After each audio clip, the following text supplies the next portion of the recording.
నమస్తే. చాలా రోజుల కాలం నుండి చాలా సంవత్సరాలుగా గిరిజనుల హక్కుల కోసం ఎన్నో పోరాటాలు చేసినటువంటి వ్యక్తి, మరో పక్కన కాంగ్రెస్ పార్టీ సీనియర్ నేత మనతో పాటు బెల్లయ్య నాయక్ గారు ఈరోజు తీసుకురావడం జరిగింది గెస్ట్గా. ఈరోజు జరిగినటువంటి పరిణామాలు, గత 100 రోజులుగా కాంగ్రెస్ పార్టీ ఏర్పడ్డటువంటి 100 రోజుల్లో వాళ్ళు చేసినటువంటి పనితీరు కావచ్చు, ఈ మధ్యలో ఏర్పడ్డటువంటి కొంత రెడ్లకు సంబంధించినటువంటి రాజ్యమే నడుస్తూ ఉంది తెలంగాణలో అన్నటువంటి కొన్ని వ్యాఖ్యలు వస్తూ ఉన్నాయి. ప్రతిపక్షాలు కూడా ఇవే సంబంధించినటువంటి ఆరోపణలు చేస్తూ ఉంది. గత ప్రభుత్వంలో ఏమో దొరల రాజ్యం నడిచింది, ఇప్పుడు ఉన్నటువంటి ప్రభుత్వంలో మరి రెడ్ల రాజ్యమేనా, మరి ఇక ఇప్పుడు బహుజనులు ఎప్పుడు తెలంగాణను పరిపాలించాలన్నటువంటి కోణంలో కొంత చర్చ నడుస్తూ ఉంది. అంతేకాకుండా ముఖ్యమంత్రి భాషా విధానం పైన కూడా చాలా కంప్లైంట్ రావడం జరుగుతూ ఉంది. మరో పక్కన టికెట్ల అంశం, పార్లమెంటుకు సంబంధించినటువంటి టికెట్ల విషయంలో పక్క పార్టీలకు సంబంధించినటువంటి నేతలను తీసుకొచ్చి కాంగ్రెస్ పార్టీ పెద్దపీట వేస్తూ ఉంది. దీనిలో చాలా రోజుల కానుంచి పనిచేస్తున్నటువంటి పార్టీని నమ్ముకున్నటువంటి నేతలకి పంగనామాలు పెడుతుంది కాంగ్రెస్ పార్టీ అన్నటువంటి కొన్ని విమర్శలు ఎదుర్కొంటా ఉంది. వీటిపైన చర్చించేందుకు మరి బెల్లయ్య నాయక్ గారిని కూడా కొన్ని విషయాలు అడిగి తెలుసుకున్నటువంటి ప్రయత్నం అయితే చేద్దాం. అన్న నమస్తే.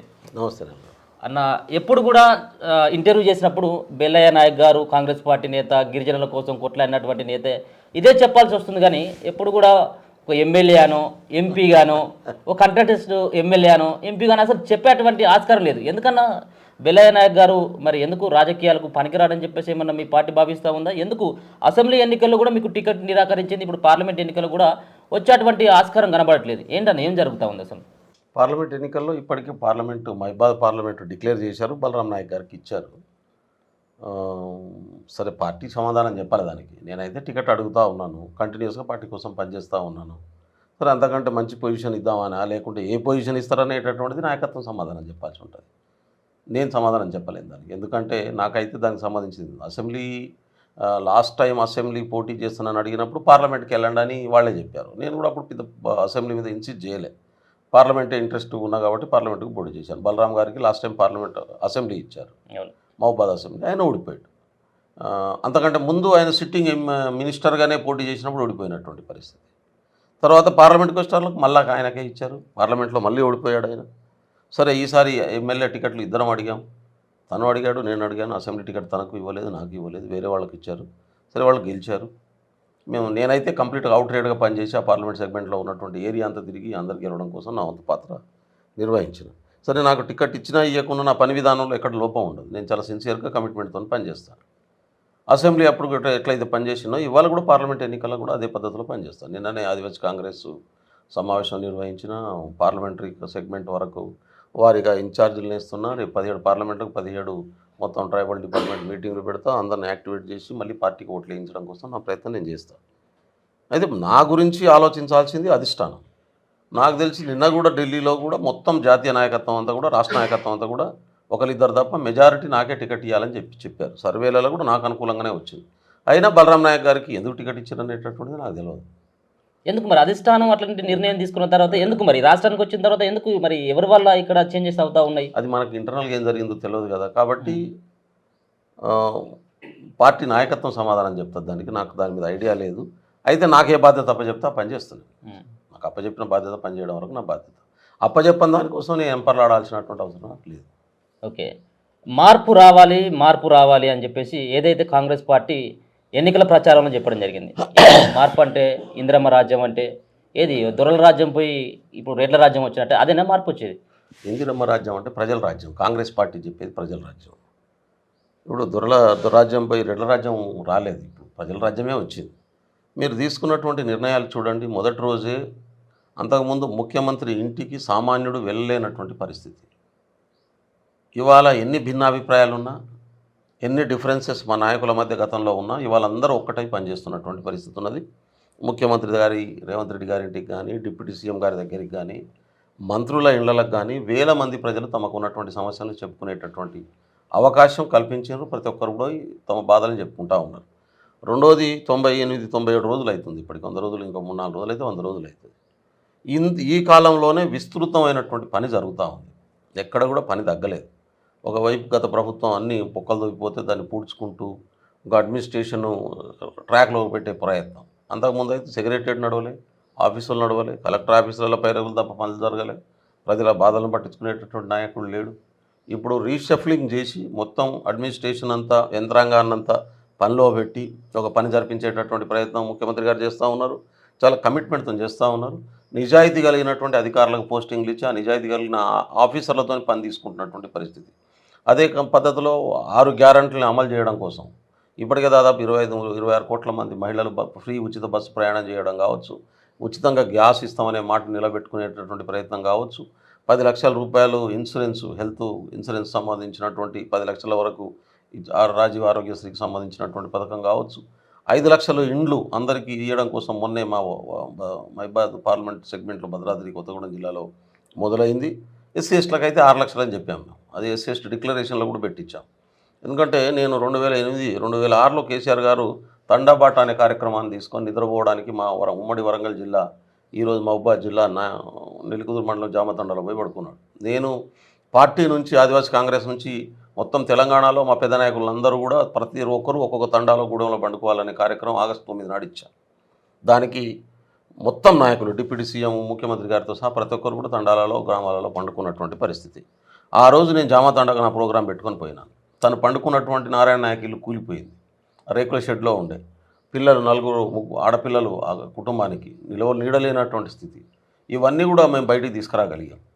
ఇవాళ ఆ ఇళ్ల పథకం మొదలైంది. నేను అంటున్న మొదటి దఫాలో 3,500 ఇళ్ళు ఒక కాన్స్టిట్యున్సీ కేటాయించి ఇప్పుడు 4.5 లక్షల ఇళ్ళు ఇవాళ నేను నిర్ణయం తీసుకోవడం అనేటటువంటిది గొప్ప విషయం. 22,000 కోట్ల రూపాయలు ఇవాళ అది కంప్లీట్ అత్యంత పేదవాడైనటువంటి పేదవాడికి ఇవాళ ఇళ్ల పథకం అవసరం, ఇల్లు లేనటువంటి వాళ్ళకి అవసరం. దాదాపు 15 సంవత్సరాల నుంచి ఒక్క కొత్త ఇల్లు కట్టనటువంటి స్థితి. ఉద్యమంలో 5 సంవత్సరాలు, తెలంగాణ వచ్చినాక 10 సంవత్సరాలు. ఉద్యోగాలు లేనటువంటి పరిస్థితి. ఇప్పటికే 30,000 ఉద్యోగాలు భర్తీ అయినాయి, మనం చూస్తూ ఉన్నాం. మిగతా 2 లక్షల్లో 1,70,000 ఇంకా 2 లక్షల ఉద్యోగాలు పైచిలుకుంటాయి. అవన్నీ కూడా భర్తీ చేయాలని డిసెంబర్ వరకు చేస్తానని చెప్పి మా పార్టీ మాట ఇచ్చింది. ముఖ్యమంత్రి గారు దానికి అనుగుణంగానే అడుగులేస్తున్నటువంటి పరిస్థితి. పబ్లిక్ సర్వీస్ కమిషన్ మనం చూసాం, ప్రక్షాళన జరిగింది. ప్రతి డిపార్ట్మెంట్లో ప్రక్షాళన చేసుకుంటూ ముందుకు పోయేటటువంటి ప్రయత్నం కాంగ్రెస్ పార్టీ ప్రభుత్వం చేస్తూ ఉంది. రేవంత్ రెడ్డి గారు చేస్తూ ఉన్నారు, క్యాబినెట్ చేస్తూ ఉంది. 16 కార్పొరేషన్లు నిన్ననే అప్రిషియేట్ లాంచ్ అయినాయి. గిరిజనుల కోసం 3 కార్పొరేషన్లు కావాలని అడిగినాం మేము. 5 ఐటీడీఏలు, 3 కార్పొరేషన్లు. ఇప్పుడు 3 కార్పొరేషన్లకు సంబంధించినటువంటి డిసిషన్ అయిపోయింది. ఒక్కొక్క కార్పొరేషన్కు 500 కోట్ల బడ్జెట్తో ఇవ్వాలనేది కాంగ్రెస్ పార్టీ ఆ రోజు ఏఐసిసి అధ్యక్షుడు మల్లికార్జున ఖర్గే గారి సమక్షంలో గజ్వేల్లో మీటింగ్ పెట్టి మా పిసిసి అధ్యక్షుడు ఇవాళ ముఖ్యమంత్రిగా ఉన్నటువంటి రేవంత్ రెడ్డి గారు ప్రామిస్ చేశాడు. అది ఇవాళ ఇంప్లిమెంట్ అయినటువంటి పరిస్థితి ఉంది. రేపు దాని గైడ్లైన్స్ వస్తూ ఉన్నాయి. ఒక్కొక్క కార్పొరేషన్కు ఎరకల జాతి కోసం ఒక ప్రత్యేకమైనటువంటి కార్పొరేషన్, వాళ్ళ బంజారాల కోసం శివలాల్ కార్పొరేషన్, ఆదివాసుల కోసం ఇవాళ కొమరంభీం కార్పొరేషన్, ఇట్లా రావడం అనేటటువంటిది గొప్ప విషయం. గతంలో ప్రభుత్వం కూడా కొన్ని కార్పొరేషన్లు ఇస్తాయి, నామకు వస్తే 10 కోట్లు 20 కోట్లు ఇచ్చి చేతులు దులుపుకున్నది. ఇప్పుడు అట్లా కాదు, ఒక పర్ఫెక్ట్ బడ్జెట్తోని ముందే మేము ఇచ్చినటువంటి వాగ్దానం మేరకు ఆ కార్పొరేషన్లు ఏర్పాటు చేయడం, డబ్బుల్ని కేటాయించడం. ఒక్కొక్క ఎస్సీ కార్పొరేషన్కి 750 కోట్ల రూపాయలు ఆ రోజు వాగ్దానం చేశాం. ఎస్టీ కార్పొరేషన్లు 3టికి ఒక్కొక్క దానికి 500 కోట్ల వాగ్దానం చేశాం. ఇవి ఇంప్లిమెంట్ చేస్తే ఆ పేద ప్రజలకు అది రీచ్ అయితే ఆ వర్గాల్లో అత్యధిక వెనకబడ్డటువంటి వర్గం అభివృద్ధి చెందేటటువంటి అవకాశం ఉంది. కాబట్టి ఇది ప్రజాప్రభుత్వమే తప్ప రెడ్ల ప్రభుత్వం కాదు. రెడ్లు ఉన్నారు మా పార్టీలో, మేజర్ రోల్ ఉంటుంది. ఎందుకంటే గెలిచినటువంటి వాళ్ళలో ఎక్కువ మంది ఉన్నప్పుడు వాళ్ళకు కూడా ప్రాధాన్యత ఇవ్వాల్సి వస్తుంది. అదేం తప్పు కాదు. ఒక కులమే మా పార్టీని ఓన్ చేసుకున్నది అనుకోండి, నష్టమే ఉన్నది. మొన్న మీకు తెలుసు, మొత్తం బంజారా కమ్యూనిటీ అంతా కాంగ్రెస్ ఓన్ చేసుకొని ఓట్లేసింది. ఇవాళ కాంగ్రెస్ ప్రభుత్వం ఏర్పడడంలో బంజారా కమ్యూనిటీ పాత్ర మేజర్గా ఉన్నటువంటి స్థితి ఉంది. రేపు కూడా అట్నే ఉంటుందా మీ బంజారాలకు సంబంధించి? అంటే దాన్ని సాటిస్ఫై చేయకుంటే నష్టపోతాం మేము. ఇప్పుడు ఆ కమ్యూనిటీ ఏ హోప్స్ అయితే పెట్టుకొని కాంగ్రెస్ పార్టీకి ఓట్లు వేసిందో, ఇప్పుడు ఎగ్జాక్ట్లీ కూడా మీరు అన్నటువంటి మాట, ఇప్పుడు మీరు ఎంతో చైతన్యం చేసిన వాళ్ళని అయినప్పుడు కూడా బెల్లయ్య నాయక్కి కాంగ్రెస్ పార్టీలో సరైనటువంటి గౌరవం ఇవ్వట్లేదని బంజారాలు భావిస్తున్నట్టుగా తెలుస్తూ ఉంది. ఇప్పుడు అంటే ఖచ్చితంగా మీరు అన్నది వాస్తవం, బంజారాలు భావిస్తున్నారు. ఆ భావన నుంచి తొలగించేటటువంటి ప్రయత్నం కూడా పార్టీ అధిష్టానం చేస్తుంది. ఎమ్మెల్యే టికెట్ అడుగుతే ఇయ్యలేదు, ఎంపీ టికెట్ అడుగుతే ఇయ్యలేదు, ఒక నా జాతికి నాయకుడుకున్న వాటి పట్ల ఇట్లా వ్యవహరిస్తే మా సంగతి ఏందని అనుకునేటటువంటి అవకాశం ఉంది, అనుకుంటారు కూడా. ఆ అనుకోకుండా చేయాల్సినటువంటి పని పార్టీ అధిష్టానం చేస్తుందనేటటువంటి నమ్మకం నాకు ఉన్నది. ఖచ్చితంగా నాకు కూడా అవకాశం ఇస్తారు, నాకేం దాంట్లో సెకండ్ ఒపీనియన్ లేదు. అసలు మీ పార్టీలో దమ్మున్నటువంటి లీడర్లు లేరనే అనిపిస్తూ ఉంది. ఎందుకంటే పక్క పార్టీలకు వెళ్ళి అరువు తీసుకొచ్చుకొని ఆ పార్టీలకు వెళ్ళి వచ్చినటువంటి వాళ్ళకు నిన్నగాక మొన్న జాయిన్ అయినటువంటి వాళ్ళకు టికెట్లు ఇవ్వడం, ఈ మల్కాజ్గిరి కావచ్చు, మరొక పక్కన చేవెళ్ళే కావచ్చు, ఇంకో చోట దాదాపుగా 4-5 సీట్లను కూడా పక్క పార్టీలకు వెళ్ళి, అంటే మేజర్గా బీఆర్ఎస్ పార్టీలకు వెళ్ళి వచ్చినటువంటి వాళ్ళకే ఎంపీ టికెట్లు కేటాయిస్తూ ఉంది. దీన్ని ఏ విధంగా చూడొచ్చు? అంటే ఇంతవరకు అయితే అటువంటి ఎంపీ టికెట్ల కేటాయింపు జరగలేదు. ఎందుకు చేవేళ్లకు సంబంధించిన సునీత మహేందర్ రెడ్డి అంటున్నారు, ఇక్కడ రామ్మోహన్ రెడ్డి, బొంతు రామ్మోహన్ రావు అంటే వాళ్ళు అడుగుతా, ఇప్పుడు వాళ్ళు మొన్నటి దాకా బీఆర్ఎస్లో ఉన్నారు. బీఆర్ఎస్ నుంచి కాంగ్రెస్ పార్టీలో చేరారు. కాంగ్రెస్ పార్టీ ఇవాళ సిటీలో కానీ రంగారెడ్డి జిల్లాలో కానీ కొంత మేము మొన్న అసెంబ్లీ ఎన్నికల్లో తక్కువ సీట్లు వచ్చినటువంటి పరిస్థితి ఉంది. కాబట్టి ఇక్కడ బలోపేతం కావాల్సినటువంటి అవసరం ఉంది. టీఆర్ఎస్లో గెలిచినటువంటి ఎమ్మెల్యేలను తీసుకోవట్లేదు, మేము తీసుకోలేదు. ఇవాళ ఆ పార్టీలో ఎదిగినా ఎక్కడ ఎదిగినా కాంగ్రెస్తో కలిసి పనిచేద్దాం అనుకునేటటువంటి వాళ్ళని కాంగ్రెస్ పార్టీలోకి వస్తామంటే ఆహ్వానిస్తున్నాం, వాళ్ళని తీసుకుంటున్నటువంటి పరిస్థితి ఉంది. వాళ్ళు కూడా అడుగుతూ ఉన్నారు టికెట్, ఎవరికి ఇస్తారనేది రేపు డిక్లేర్ అయినాక దాని మీద మాట్లాడదాం. కాబట్టి కాంగ్రెస్ పార్టీలో చాలామంది నాయకత్వం ఉంది. నాయకత్వం లేకపోతే ఇవాళ అధికారంలోకి వచ్చేవాళ్ళం కాదు కదా. అధికారంలోకి వచ్చిన వెంటనే అద్భుతమైనటువంటి నాయకత్వం కాంగ్రెస్ పార్టీకి సఫిషియెంట్ నాయకత్వం ఉన్నటువంటి పరిస్థితి ఉంది. ఆ నాయకత్వానికి కూడా అవకాశాలు వస్తాయి. ఒక్కటి మాత్రం వాస్తవం, పనిచేసినటువంటి నాయకులకు కాకుండా బయట నుంచి వచ్చేటటువంటి వాళ్ళకు అవకాశం ఇస్తే కార్యకర్తల్లో వ్యతిరేకత వచ్చేటటువంటి అవకాశం ఉంటుంది. దాంతో పాటుగా వచ్చినటువంటి వాళ్ళకు కూడా వాళ్ళతో కూడా కాదు 15-20 సంవత్సరాల నుంచి రాజకీయ జీవితాల్లో ఉన్నప్పుడు వాళ్ళతో ఉండే క్యాడర్ ఉంటుంది ఒకటి. ఆ క్యాడర్ అంతా ఇటు షిఫ్ట్ అవుతుంది. షిఫ్ట్ అయినప్పుడు పాత క్యాడర్కు కొత్త క్యాడర్కు మధ్య కొంత కాంట్రడిక్షన్ వస్తుంది. ఆ కాంట్రడిక్షన్ రాకుండా రిజాల్వ్ చేసుకొని మేము ముందుకు పోవాల్సినటువంటి అవసరం ఉంది. ఆ ప్రాబ్లం మాకు ఉంటుంది. అది ప్రాబ్లమే తప్ప అది పరిష్కారం కానటువంటి సమస్య ఏం కాదు. అది పరిష్కరించుకోగలం. కాబట్టి క్యాపబిలిటీస్ని బట్టి అవకాశం ఉంటుందే తప్ప వినబిలిటీని బట్టి అవకాశం ఏముంటుంది తప్ప మా పాతోడో కొత్తోడు అంటే పక్కన పెట్టేయడం, పాతోడు అంటే పాకోడిని ముందుకు తీసుకోవడం లేదు, పాతోడే ఉంటే వాడిని పక్కన పెట్టేసి కొత్తోళ్ళ ముందు తీసుకురావాలనేటటువంటి విధానం ఏమీ లేదు. పారామీటరు, విన్నింగ్ గ్యారంటీ ఇవన్నీ చూసుకొని ఒక పద్ధతి ప్రకారమే ముందుకు పోతుంది అనేది నమ్మకం అయితే నాకు ఉంది. అంటే ఆ పార్టీలో ఉన్నప్పుడేమో భూ కబ్జాదారులు దొంగలు వీళ్ళని చెప్పేసి మీరు ఆరోపించింది. అసొంటి దొంగలను తీసుకొచ్చి మీ పార్టీలో కలుపుకొని మరి వాళ్ళందరూ కూడా ఏ తప్పు చేయలేదని చెప్పేసి నిరూపిస్తారా మీరు? ఏమైనా ఇప్పుడు మల్లారెడ్డి లాంటి వాళ్ళు కూడా మీ పార్టీలోకి వచ్చేందుకు ప్రయత్నాలు చేస్తూ ఉన్నారు. ఆయన 1000 ఎకరాలు భూ కబ్జాలు చేసిందని చెప్పేసి ఆ రోజు పీసీసీ అధ్యక్షుడుగా ఇప్పుడు ఉన్నటువంటి ముఖ్యమంత్రి రేవంత్ రెడ్డి గారు ఆరోపించడం జరిగింది. ఆయన కూడా రేపు పార్టీలోకి వస్తారట. అది ఏ విధంగా మీరు సమర్థించుకోగలుగుతారు? అంటే పార్టీలోకి వచ్చినంత మాత్రాన ఆయన చేసినటువంటి భూ కబ్జాలని కాపాడే బాధ్యత కాంగ్రెస్ ప్రభుత్వం తీసుకోదు. చట్ట ప్రకారం జరగాల్సినటువంటి యాక్టివిటీస్ చట్ట ప్రకారం జరుగుతాయి. మల్లారెడ్డి గారు గతంలో చేసినటువంటి భూ కబ్జాల మీద ముఖ్యమంత్రి రేవంత్ రెడ్డి గారే స్వయాన పీసీసీ అధ్యక్షుడి హోదాలో అవన్నీ డాక్యుమెంట్లు బయటపెట్టి మాట్లాడినటువంటి విషయం మాకిస్తే మేమంతా కూడా దాంట్లో ప్రజలకు విస్తృతంగా తీసుకెళ్ళకపోవడం కోసం టీవీలలో డిస్కస్ చేసినాము, మాట్లాడినాం. మల్లారెడ్డి కాంగ్రెస్లో చేరినంత మాత్రాన మల్లారెడ్డి గారు చేసినటువంటి భూ కబ్జాలు ఎవ్వి కూడా చట్ట విరుద్ధంగా ఉన్నాయి, ఇవి కూడా యాజ్ ఇట్ ఈస్గా ఉండవు. చట్టం తన పని తాను చేసుకొని పోతుంది. చట్టం విరుద్ధంగా చేసినటువంటి అక్రమాలన్నీ కూడా ప్రభుత్వం రికవరీ చేస్తుంది. ఖచ్చితంగా చేయాల్సినటువంటి బాధ్యత మా మీద ఉంటుంది.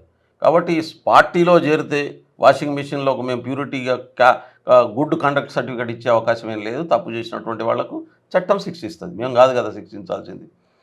ఇప్పుడు కాళేశ్వరంలో చాలా వరకు కుంగిపోయినటువంటి పరిస్థితి, మేడిగడ్డ ఇవాళ బ్యారేజ్ కుంగిపోయింది. దాని మీద ఇన్వెస్టిగేషన్ జరుగుతుంది. దానికి కట్టినటువంటి కాంట్రాక్ట్ ఎవడు, ఆ కాంట్రాక్ట్ దగ్గర సబ్ కాంట్రాక్ట్ చేసుకొని కాంట్రాక్ట్ కట్టినటువంటి కాంట్రాక్ట్ ఎవడు, ఎల్ఎన్టీ కట్టిందా, ఎల్ఎన్టీ దగ్గర ప్రతిమ తీసుకున్నదా, ఇంకోళ్ళు తీసుకున్నారా, ఆ వాస్తవాలన్నీ బయటికి తీస్తాం. రేపు తీయకుండా ఉండలేదనుకో ప్రజలు మమ్మల్ని అనుమానంగా చూసేటటువంటి అవకాశం ఉంది.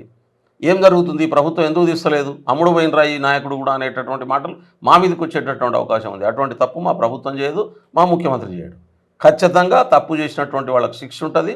చట్ట విరుద్ధంగా ఆక్యుపై చేసుకున్నటువంటి భూములన్నీ కూడా మళ్ళీ ప్రభుత్వ భూములు అయితే ప్రభుత్వం తీసుకుంటుంది, ప్రైవేట్ భూములు అయితే ప్రైవేట్ వ్యక్తులకు అప్పచెప్తుంది. ఇది జరుగుతుంది.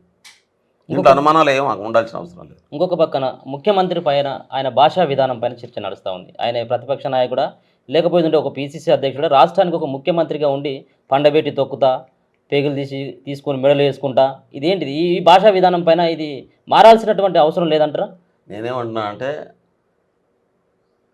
జర్నలిజం ఇంతకుముందు ఎంత డెమోక్రటిక్గా ఉండేదో మనం చూసినాం. మన దగ్గర కొన్ని యూట్యూబ్ ఛానల్స్ వచ్చినాక ఎటువంటి భాష జర్నలిజంలోకి ఎంటర్ అయిందో మనం చూస్తూ ఉన్నాం. మీరందరూ అనుభవించి వచ్చినటువంటి వాళ్ళు. కేసీఆర్ గారు తెలంగాణ రాజకీయ భాషను పాడు చేశాడు. అంతకుముందు ఇప్పుడు మాట్లాడుతున్నటువంటి భాషలో ఎవరు మాట్లాడినా తిట్టేటోళ్ళు, కానీ ఇప్పుడు అటువంటి భాషలో మాట్లాడకుంటే జనం రిసీవ్ చేసుకునే పరిస్థితి లేదు. దానికి యాక్సెప్టెన్స్ ఇచ్చే సొసైటీ యాక్సెప్టెన్స్ వచ్చేటట్టు చేసినటువంటి పాపాత్ములు ఎవరన్నా ఉన్నారు అంటే కేసీఆర్ గారే. ఈ భాషకు తెలంగాణ సాంస్కృతిక విధ్వంసం జరగడానికి కారణమే కేసీఆర్ గారు. కాబట్టి ఇక్కడ రాజకీయాల్లో ప్రజలకు అర్థమయ్యే పద్ధతిలో చెప్పాలనుకున్నప్పుడు ఆ భాషలో చెప్తే కానీ అర్థం కాని పరిస్థితి వచ్చేసింది. వెలయనాయకు మాట్లాడే సాఫ్ట్ భాషను వినే పరిస్థితిలో లేరు అక్కడక్కడ. కాబట్టి నేనైతే సమర్థించను. మా ముఖ్యమంత్రి గారు మాట్లాడినా ఎవరు మాట్లాడినా వ్యక్తిగతంగా నేనైతే భాష మంచిగా ఉండాలి, అర్థమయ్యేటటువంటి కంటెంట్లో ఉండాలి. కానీ తప్పుడు పద్ధతిలో లేకుంటే నెగిటివ్ పదజాలం వాడడం అనేది నేను సమర్థించను. కానీ ఒక్కొక్కరిది ఒక్కొక్క శైలి ఉంటుంది. అందరు రైటింగ్ ఒక తీరు ఉండదు, అందరు మాట్లాడే తీరు ఒక తీరు ఉండదు. ఆయన ఉద్దేశం అంతా కూడా ఏమో ఆయన పేగులు తీసేసిన మెడలు వేసుకోవాలని కాదు. అంటే రాజకీయంగా మిమ్మల్ని మీరు చేసిన తప్పులన్నీ బయటికి తీస్తా అనే ఉద్దేశమే తప్ప వ్యక్తిగతంగా ఏముంటుంది రేవంత్ రెడ్డి గారికి కేసీఆర్ మీద? వ్యక్తిగతంగా ఏముండదు. చట్ట ప్రకారం జరగాల్సిన పనే చేస్తాడు. ఆయన ముఖ్యమంత్రి హోదాలో మాట్లాడినా, పిసిసి అధ్యక్షుడు హోదాలో మాట్లాడినా జనాలకు అర్థమయ్యేటటువంటి కంటెంట్ రీచ్ చేయాలనే ఉద్దేశంతోనే మాట్లాడతారు తప్ప వేరే ఉద్దేశమే ఆయనకు ఉందని నేను అనుకోవట్లేదు. అంటే వేరే వాళ్ళు మాట్లాడితే సరే దానికో అర్థం ఉంది. కానీ ఒక రాష్ట్ర ముఖ్యమంత్రి అలా మాట్లాడడం కొంత బాధ కలిగిస్తూ ఉంది. ఎందుకంటే గతంలో కూడా కేసీఆర్ మాట్లాడిండు మీరు అన్నట్టుగా. అందుకోసం అని చెప్పేసి ఈరోజు ఇప్పుడు అట్లా మాట్లాడుకుంటే అర్థం ఎడతలేదు ఉమ్, జనాలకు రీచ్ అవుతలేదు అట్లా చెప్పకుంటే. ఇప్పుడు మన మల్లన్న ఉన్నాడు ఇంకో దాకా ఎందుకు? మనం మల్లన్న మాట్లాడేటటువంటి భాషతోని ఆయన లైవ్ పెట్టండి మీరు, ఏ టీవీ ఛానల్ పనికిరాని ఆయన లైవ్ పెట్టినప్పుడు. ఎందుకు అంత పెద్ద ఎత్తున ఆడియన్సు మల్లన్న భాషను కొంతమంది మళ్ళా అంటాం ఏళ్ళ మీద లెక్క పెట్టేటటువంటి వాళ్ళని వ్యతిరేకించవచ్చు, కానీ ఎందుకు కామన్ మ్యాన్ దాన్ని రిసీవ్ చేసుకుంటున్నాడు? ఆ భాషలో ఆయన అటువంటి కల్చర్ ఇక్కడ డెవలప్ చేసేసినటువంటి స్థితి వచ్చేసింది. ఒక దురదృష్టకరమైనటువంటి పరిస్థితి ఇది ఒక రకంగా. కానీ తప్పట్లేదు. ఎందుకంటే ప్రజలకు మంచి పని చేయాలనుకున్నప్పుడు, ప్రజలకు మంచి పాలన అందించాలనుకున్నప్పుడు, ఎదుటోడు చేసిన తప్పుల్ని ప్రజలకు అర్థం చేయించాలనుకున్నప్పుడు మాట్లాడాల్సినటువంటి పరిస్థితి వస్తుంది. అది ఇట్లా మాట్లాడలేని వాళ్ళు, మార్పు తీసుకొని వాళ్ళు ఖతమైపోతారు. అది తీసుకున్నటువంటి అది చాలా స్పష్టంగా అర్థమయ్యే ముఖ్యమంత్రి గారు ఆ పద్ధతిలో పోతున్నారు. ముఖ్యమంత్రి మాట్లాడినా, సామాన్యుడు మాట్లాడినా, రాజకీయవేత్త మాట్లాడినా, సమాజాన్ని ప్రభావితం చేసేవాడు మాట్లాడినా, ఎవరు మాట్లాడినా ప్రజలకు అర్థం కావాలి, కంటెంట్ మైండ్కి రీచ్ కావాలనే ఉద్దేశం తప్ప వేరే ఉద్దేశం ఉండదు. కాకుంటే దానివల్ల సాంస్కృతిక పరంగా జరిగేటటువంటి నష్టం పట్ల ఒక అవగాహన ఉండాల్సినటువంటి అవసరం ఉంది. మొత్తానికి కాళేశ్వరం ప్రాజెక్టు అవినీతి, ఇంకొక పక్కన నిన్న మొన్న కొంత తెర మీదకి రావడం జరుగుతూ ఉంది ఒక వార్త. ఏంటిదంటే ఫోన్ ట్యాపింగ్లకు సంబంధించినటువంటి అంశంలో మరి కేసీఆర్ బంధువులే ఉండి ఫోన్ ట్యాపింగ్లకు సంబంధించినటువంటి దాంట్లో వీళ్ళు ఎవరు మాట్లాడినప్పుడు కూడా ప్రతిపక్ష నేతలతో పాటు ఆ పార్టీలో ఉన్నటువంటి ఎమ్మెల్యేలు కూడా ఏం మాట్లాడుతూ ఉన్నారు అనేది కూడా సీక్రెట్గా వాళ్ళు వినడం జరిగిందట. అంటే ఇట్లాంటి పెద్ద పెద్ద సంబంధించినటువంటి వాటిపైన కాంగ్రెస్ పార్టీ చర్యలు తీసుకునేటువంటి అవకాశం ఉంటుందా? మేజర్గా కాళేశ్వరం ప్రాజెక్టులో మరి చూసినట్టుగానే కేసీఆర్ ఫ్యామిలీ వదిలిపెట్టేటువంటి ఆస్కారం ఉంటుందా? అట్లా ఉండదండి. ఇప్పుడు కేసీఆర్ ఫ్యామిలీ కాదు, ఎవరు నిర్ణయం తీసుకున్నారు, ఎవరు దానికి బాధ్యులు, కట్టింది ఎవరు, అంత నాణ్యత లేకుండా నిర్మాణం ఎందుకు చేయాల్సి వచ్చింది, ఏ కమిటీ డైరెక్షన్స్ మేరకు చేసిండ్రు, ఏ నాయకుడు డైరెక్షన్ చేసిండ్రు, ఇవన్నీ కూడా ఇన్వెస్టిగేషన్లో. ఇప్పుడు ఇరిగేషన్ శాఖ మంత్రి ఉత్తమ్ కుమార్ రెడ్డి గారు ఇప్పటికీ చాలాసార్లు చెప్పారు, సెంట్రల్ డ్యామ్ సేఫ్టీ అథారిటీ వాళ్ళు ఏ రకమైనటువంటి రిపోర్ట్ ఇచ్చి డైరెక్షన్ ఇస్తే దాని ప్రకారం చర్యలు తీసుకుంటామని అది కొనసాగుతుంది. కాబట్టి దాంట్లో కానీ ఏ కేసులన్నా కావని, ఏ అవినీతిలో కానీ, ఇప్పుడు మీరు అన్నట్టు మీరు ప్రస్తావించిన అన్ని అంశాల్లో చట్టం తన పని తాను చేస్తుంది. దాన్ని ప్రొటెక్ట్ చేయాల్సినటువంటి అవసరం మాకు లేదు, చెయ్యం కూడా అట్లా. అయితే మాకు రాజకీయ ప్రత్యర్థులుగా ఉన్నారు కాబట్టి రాజకీయంగా వాళ్ళని బెదిరించడం కోసం ఇటువంటి వాటిని మేము వాడుకునేటటువంటి అవకాశం లేదు, మేము ఆ పని చెయ్యం. అందుకనే సంబంధిత ఏజెన్సీలు, ఇన్వెస్టిగేషన్ ఏజెన్సీలు ఇప్పటికే సిట్టింగ్ జడ్జితో నిన్ననే క్యాబినెట్ నిర్ణయం తీసుకున్నది విచారణ జరిపించాలనేటటువంటిది. ఆ జడ్జిల ఆధ్వర్యంలో కమిటీలు కూడా వేయడం జరిగింది. వాళ్ళు దాని మీద విచారణ జరుపుతారు. వాస్తవాలు బయటకు వచ్చిన తర్వాత దాని మీద ఎవరు తప్పు చేసిరో దాంట్లో కేసీఆర్ గారి పాత్ర ఉంటే ఖచ్చితంగా కేసీఆర్ గారి మీద చర్య ఉంటుంది. కేటీఆర్ గారి పాత్ర ఉంటే కేటీఆర్ గారి మీద చర్య ఉంటుంది. వాళ్ళ పాత్ర లేకుండా అధికారుల పాత్ర ఉంటే అధికారుల మీద చర్య ఉంటుంది. ఉండకుండా ఉండే అవకాశం లేదు. ఎందుకంటే వేల కోట్ల రూపాయల ప్రజల సొమ్ము కదా. ప్రజలు వాళ్ళ రక్తమాంసాలతో కట్టినటువంటి ట్యాక్స్ ప్రభుత్వానికి వస్తుంది. ఆ ప్రభుత్వం ప్రజల ప్రయోజనాల కోసం ఖర్చు పెట్టాలి. అటువంటి డబ్బులను ఇలా వీళ్ళు వాడుకొని దాని నాణ్యత లేకుండా కట్టి అది కూలిపోయేటట్టు చేస్తే 300 సంవత్సరాలు ఉండాల్సినటువంటి బ్యారేజీ నీకు 3 సంవత్సరాల్లో కూలిపోతే దాని అర్థమైంది. కాబట్టి ఎందుకు ఇంత నష్టం జరిగింది? కాబట్టి నష్టం చేసినటువంటి వాళ్ళ మీద చర్య తప్పకుండా ఉంటుంది. అది చట్ట ప్రకారం న్యాయ ప్రకారమే ఉంటుంది. బీజేపీ నేతలు కూడా కొన్ని వ్యాఖ్యలు చేస్తూ ఉన్నారు కాంగ్రెస్ పార్టీ పైన. ఈ పార్లమెంట్ ఎన్నికలు అయిపోగానే కాంగ్రెస్ పార్టీ పని ఖతమైపోతుంది, ఇక్కడ మళ్ళీ బీజేపీ ప్రభుత్వం ఏర్పడుతుంది అన్నటువంటి వ్యాఖ్యలు ఎంపీ లక్ష్మణ్ చేస్తూ ఉన్నారు. దీన్ని ఏ విధంగా చూడవచ్చు? ఎందుకు మరి వాళ్ళకు అంటే అన్ని కాంగ్రెస్ పార్టీకి వెళ్ళి ఎవరైనా వాళ్ళకు టచ్లో ఉన్నారని ఏమైనా భావిస్తూ ఉన్నారో మీరేమైనా? అంటే బీజేపీ ఇక్కడ తాను ఎదగడం కోసం ప్రయత్నం చేస్తూ ఉంది. బీజేపీ పార్టీ మొన్న 14% ఓట్లు వచ్చినాయి. ఈసారి అటు ఇటు కష్టపడితే ఒక 20% అట్లా పెరుగుతుందేమో అనేటటువంటి ఆశలో ఉండొచ్చు. పార్టీని ఉత్సాహపరచడం కోసం, తమ వైపు కార్యకర్తలను అట్రాక్ట్ చేసుకోవడం కోసం, కొంత రాజకీయంగా డిఫెన్స్లో ఇవాళ టీఆర్ఎస్ ఉంది కాబట్టి టీఆర్ఎస్ క్యాడర్ను తమ వైపు కొంత గుంజుకుంటే బెటర్ ఉంటుంది అనేటటువంటి ఉద్దేశంతో వాళ్ళు ఏదో ఇక్కడ ప్రభుత్వం కూలిపోతుంది మనకు వస్తుందంటే కొంత శిక్షణ మనకు వస్తుంది అనేటటువంటి ఆశతోని ఏమైనా మాట్లాడితే మాట్లాడవచ్చు, కానీ నేనైతే అనుకోవట్లేదు. ఇక్కడ పూర్తి స్థాయి మెజారిటీతో మా ప్రభుత్వం కొనసాగేటటువంటి అవకాశం ఉంది. కాబట్టి మా ప్రభుత్వాన్ని కేంద్ర ప్రభుత్వం ఏమని పిలుస్తుంది?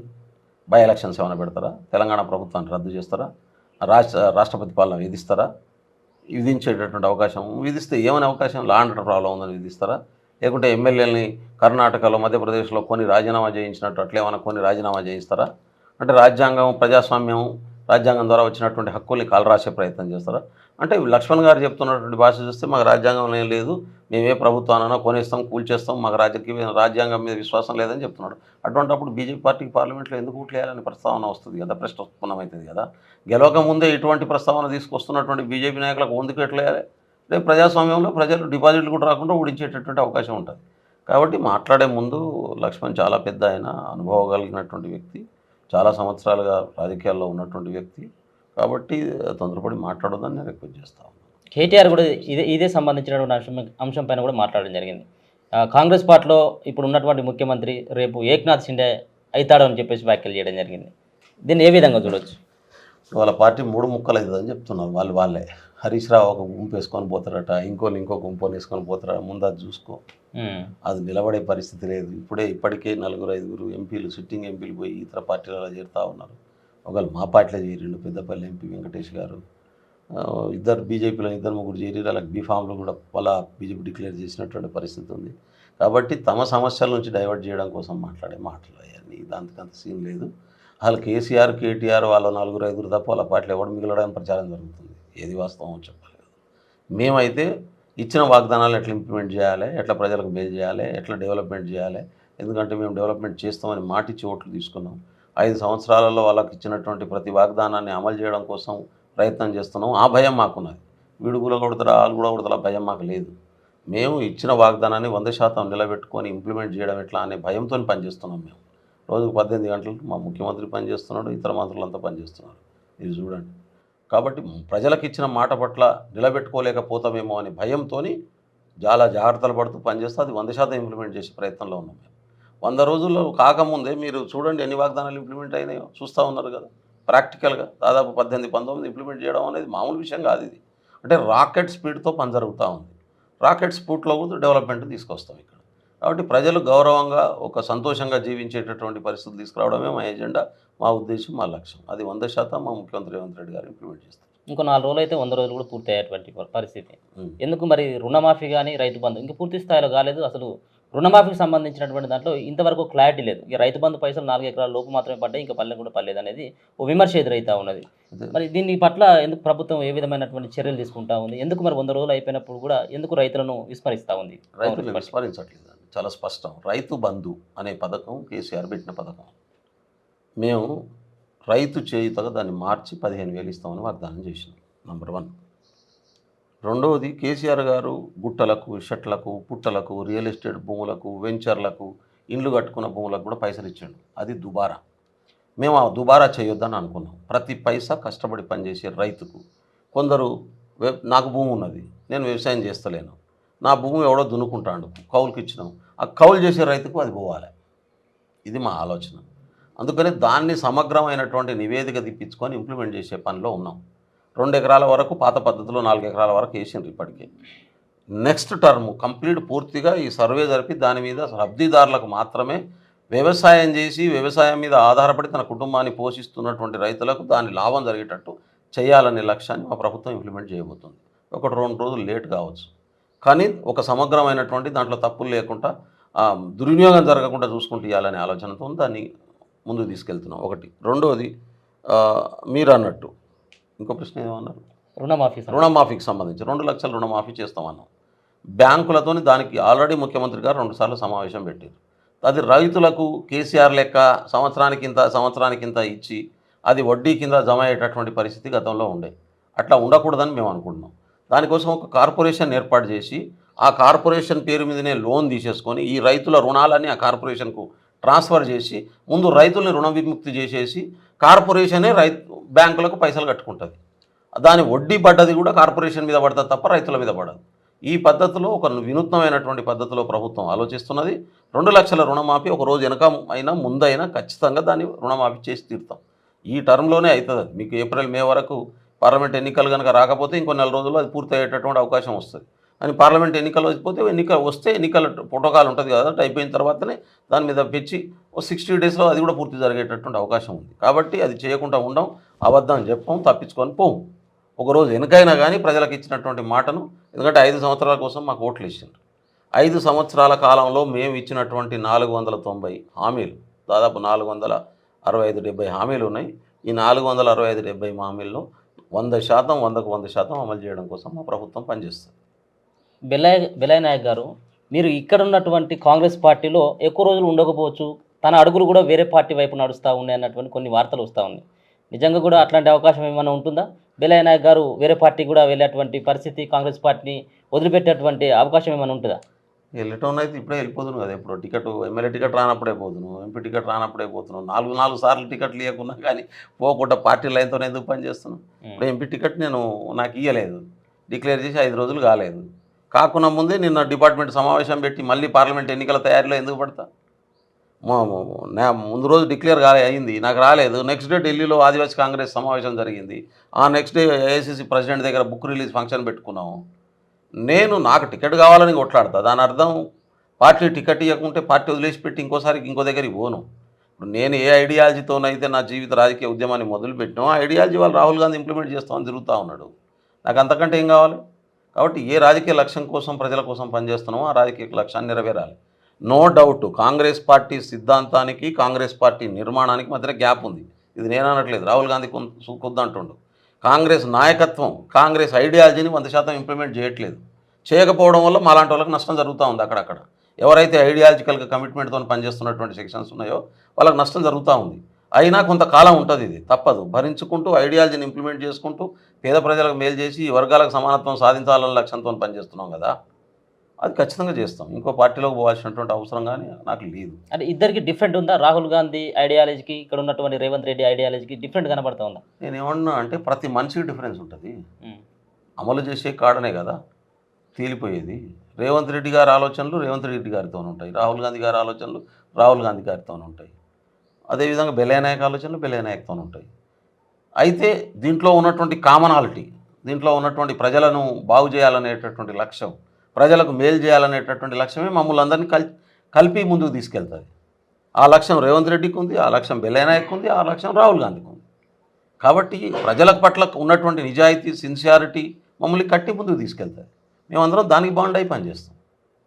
కాబట్టి అందుకే కదా రేవంత్ రెడ్డి గారు ముఖ్యమంత్రి అయిన వెంటనే ప్రమాణ స్వీకారం ఒక దిక్కు చేస్తూ ఉంటే బారికెట్లు, ముఖ్యమంత్రి ఇంటికి ఉన్నటువంటి బారికెట్లు ఎందుకు తొలగిస్తాడు? ఆ ప్రజల పట్ల ఉన్నటువంటి కమిట్మెంట్.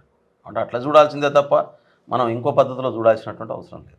ఇప్పటికైనా పార్లమెంట్ ఈ ఎన్నికల్లో పోటీ చేసేటువంటి ఆశ కానీ ఆ నమ్మకం కానీ మీకు ఉందా? టికెట్ ఇస్తుంది కాంగ్రెస్ పార్టీ అన్నటువంటి నమ్మకం? ఆల్రెడీ డిక్లేర్ చేసి ఒకవేళ క్యాండిడేట్ మార్చి నాకు మళ్ళీ పోటీ చేయమంటే అప్పుడు ఆలోచిస్తా. ఓకే, అంతే తప్ప పార్టీ ఆదేశించకుండా నిర్ణయం తీసుకో. అంటే ఇప్పటి వరకు కూడా అంటే అక్కడ ఉన్నటువంటి మైబాద్లో సర్వే చేసినటువంటి నేపథ్యంలో కొంత బలరాం నాయక్ కొంత వీక్ అయినటువంటి క్యాండిడేట్, ఇప్పటికైనా మార్చాల్సినటువంటి అవసరం ఉందని చెప్పేసి అక్కడ స్థానికంగా ఉన్నటువంటి లీడర్లు చెప్తా ఉన్నారు. మరి అట్లాంటి ప్రయత్నం ఏమైనా చేస్తుంటారా? అది నేనేమంటున్నా అంటే బలరాం నాయక్ గారు 4 సార్లు ఓడిపోయిన మాట వాస్తవం, కార్యకర్తలు కొంత నారాజు ఉన్నటువంటి మాట వాస్తవం, చాలామంది చెప్తా ఉన్నారు. ఇక అది పార్టీకి చెప్పుకోవాలి. నాతో ఫోన్ చేసి చెప్తా ఉంటే నేను మార్చగలిగినోని కాదు, నాకు ఏదైనా పార్టీ ఆదేశిస్తే తప్ప నేను చేయను, లేకుంటే నా పని నాకు అప్పచెప్పిన పని చేసుకుంటూ పోతా. మిగతా అంశాలు ఏమైనా ఉంటే ముఖ్యమంత్రి గారు, జాతీయ నాయకత్వం, మల్లికార్జున ఖర్గే గారు వాళ్ళు చూసుకుంటారు. కాబట్టి నేను చేయగలిగింది కాదు కదా అది. నాకు ముఖ్యమంత్రి గారు కానీ పిసిసి అధ్యక్షుడు హోదాలో, ఆయన సీఎం హోదాలో ఆదేశిస్తే అది చేస్తాను. లేదు ఏఐసిసి నుంచి ఏం డైరెక్షన్స్ వస్తే అది ఇంప్లిమెంట్ చేస్తాను. అంతే తప్ప పాలసీపరమైనటువంటి నిర్ణయాలు వాళ్ళు తీసుకోవాల్సినవి. నా దగ్గర ఉన్నంత మేరకు నేను ట్రైబల్కు డెవలప్మెంట్, కాంగ్రెస్కు, పార్టీకి ట్రైబల్స్ను ఎట్లా మళ్లించాలి, ఇది నా ఎజెండా, నాకు ఇవ్వబడ్డటువంటి టాస్క్. దాన్ని నేను పర్ఫెక్ట్గా చేసిన అసెంబ్లీ ఎన్నికల్లో. ఇప్పుడు పార్లమెంట్ ఎన్నికల్లో కూడా మ్యాక్సిమం ఆ ప్రయత్నం చేయడం కోసం ఆల్రెడీ పని మొదలుపెట్టిన. ఇది కూడా భగవంతుని దయతోని పూర్తి స్థాయిలో అమలు చేయించేటటువంటి ప్రయత్నం చేస్తూ ఉన్నాను నేను. ఈ ఎన్నికల్లో ఎన్ని సీట్లు వచ్చేటువంటి అవకాశం ఉంటుంది కాంగ్రెస్ పార్టీకి? అంతేకాకుండా ప్రధానమైనటువంటి పోటీ ఏ పార్టీతో మీకు ఉండబోతా ఉంది? అంటే అది పార్లమెంట్ సెగ్మెంట్ల వారీగా ఉంది. ఇంతకుముందు లెక్క టీఆర్ఎస్ వర్సెస్ కాంగ్రెస్కి చాలా దిక్కులు జరిగింది. మాకు ఒక 7-8 సీట్లలో బీజేపీకి మాకు పోటీ జరిగినటువంటి పరిస్థితి ఉంది. కొన్ని దిక్కుల మాకు ఎంఐఎంకు పోటీ జరిగినటువంటి పరిస్థితి ఉంది. కానీ పార్లమెంట్ ఎన్నికల్లో దానికి కొంత తేడా ఉండేటటువంటి అవకాశం ఉంది. బీజేపీ అనూహ్యంగా పుంజుకుంటున్నటువంటి పరిస్థితి ఉంది అక్కడక్కడ. బీఆర్ఎస్ వీక్ అవుతున్నటువంటి స్థితి ఉంది. మాకు కూడా గతం కంటే కూడా కాంగ్రెస్ మేము ఇంకా పుంజుకుంటాం. అధికారం రావడం వల్ల ఆ అధికారంతో వచ్చేటటువంటి ఒక పాజిటివ్ వైబ్రేషన్ ఏదైతే ఉందో అది కూడా మాకు యాడ్ అవుతున్నటువంటి స్థితి ఉంది. కాబట్టి ఇక్కడ ఎక్కువ నష్టపోతుంది బీఆర్ఎస్. అది ఎంత నష్టపోతుంది, బీఆర్ఎస్ ఓట్ బ్యాంక్ ఎంతవరకు బీజేపీకి షిఫ్ట్ అవుతుంది, మాకు ఎంతవరకు వస్తుంది, ఇది మొత్తం పోలరైజేషన్లో బీఆర్ఎస్ ఎంతవరకు నిలబెట్టుకోగలుగుతుంది, దీన్ని బట్టి లాస్ట్ 1 వీక్లో మనం చెప్పగలం. కానీ మేమైతే 14 మినిమం గెలవాలనేటటువంటి టార్గెట్తో మా ముఖ్యమంత్రి గారు చెప్పారు. ఆ టార్గెట్తో పనిచేస్తా ఉన్నాం. సాధ్యమైతే 14 అనేది అసాధ్యం అనేది ఏది కాదు. మేము 17 గెలవాలనేది టార్గెట్ పెట్టుకొని పనిచేస్తాం. కానీ 14 అన్న మినిమం గెలవాలనేటటువంటిది ఆయన ఆలోచనగా ఉంది. దాన్ని మేమందరం కూడా దాన్ని ఇంప్లిమెంట్ చేయడం కోసం మా వంతు సహకారాన్ని మా వంతు పద్ధతిలో మేము పనిచేస్తున్నాం. ఖచ్చితంగా అవుతుంది. 1-2 సీట్లు అటు ఇటు అయినా కానీ అయ్యేటటువంటి అవకాశం అయితే ఉంది. ఎందుకంటే ఉన్న గట్టు ప్రభుత్వం ఉందనేటటువంటి ఒక పాజిటివ్ వైబ్రేషన్ యాడ్ అయి ఉంది కాబట్టి అది ఎంత ఇన్ఫ్లుయెన్స్ చేస్తుంది, ఎంత పర్సంటేజ్ ఆఫ్ ఓటు. ఇప్పుడు మొన్న అసెంబ్లీ ఎన్నికల్లో మాకు బీఆర్ఎస్కు మధ్యన 2-2.5 లక్షల ఓట్ల తేడా ఉన్నది అంతే. 4-5 లక్షల ఓట్ల తేడా అంటే 2% తేడా ఉంది. 2% ఓట్ల తేడా ఇవాళ పెరిగి మాకు 5% ఓట్ల తేడాకు అవుతుందా? మేము మొన్న వచ్చినటువంటి ఓట్ల కంటే ఇంకో 3-4% మేము పెరుగుతుందా, 5% పెరుగుతుందా? దాని మీదనే మొత్తం గేమ్ అంతా ఆధారపడి ఉంటుంది. కాబట్టి కొన్ని దిక్కులలో మాకు బీజేపీకి పోటీ ఉండే అవకాశం ఉంది, కొన్ని దిక్కులలో మాకు బీఆర్ఎస్కి పోటీ ఉండేటటువంటి అవకాశం ఉంది. ఎక్కువ సీట్లలో మాకు బీజేపీకి పోటీగా మారేటటువంటి అవకాశం అయితే నాకు కనబడతా ఉంది. ఇంకా ఒకవేళ బీజేపీ ఇంకా పెరిగిందనుకో అప్పుడు మాకు కొంత నష్టం జరిగేటటువంటి అవకాశం ఉంటుంది. చూద్దాం. ప్రధానమంత్రి గారు 3 రోజుల పర్యటన అంట. నాకైతే ఆశ్చర్యం అనిపిస్తుంది. ఒక 17 అసెంబ్లీ సెగ్మెంట్లు మాత్రమే ఉన్నటువంటి ఒక రాష్ట్రంలో ఈ దేశ ప్రధానమంత్రి 3 రోజులు ఉంటున్నాడంటే దాన్ని బట్టి అర్థం చేసుకోవచ్చు బీజేపీ కూడా చాలా సీరియస్గా తీసుకుంటుంది ఈ తెలంగాణ రాష్ట్రాన్ని అనేటటువంటిది. కాబట్టి దాన్ని బట్టి దాని తర్వాత మరింత ఈక్వేషన్స్ మారే అవకాశం అయితే ఉంటుంది. ఓకేనా, థ్యాంక్ యూ వెరీ మచ్. మీ విలువైన సమయాన్ని మాకు కేటాయించినందుకు thank you very much. Thank you Anil.